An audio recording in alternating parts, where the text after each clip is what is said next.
Alright, final image. I'm mainly just adding the shadows and highlights to my characters now, so Clarissa gets shadows.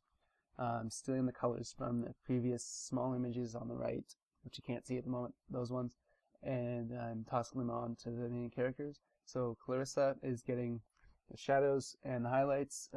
Once I've got that in, then she's essentially done. I haven't changed much with her, so that's about all she wrote when I'm talking about her. I realized later that I was actually using the wrong skin tone color for her, so I had to use the mid-tone, and now she looks slightly different, but that's about it.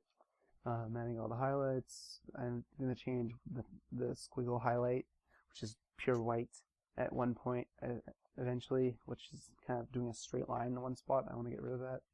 You saw Laura there for a second. It's missing the new arm, but you'll see that later. And Molly comes in. I add shadows to her. Once again, using the same process.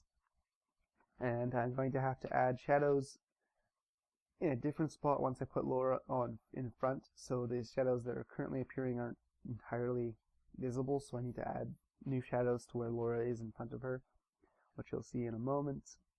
I get shadows to the eyes, which is nice, and to her mouth.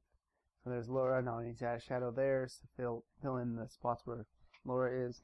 And Rachel, I've changed her mouth up. I like this mouth a lot better. Adding shadows for her. And I skip coloring in Laura because I don't actually have colors for her, because I've never actually drawn a sprite for her. So I only have a skin tone option. And I'm going to bring in an image that I've used that had a shadow effect. And then she'll have a skin tone that I'll have to make up the rest of the colors. So you'll see that in a second. Once again, adding shadows to the in front of Rachel. And here's that skin tone image. So I take the shadow from there and get her skin tone.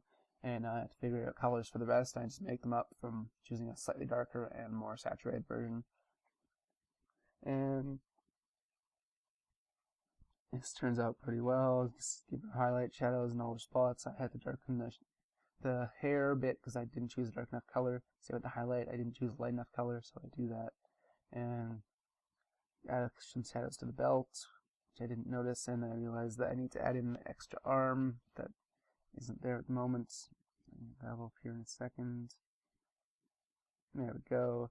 And I add shadows to that. And once I do that, it will basically be done. So yeah, I've completed this.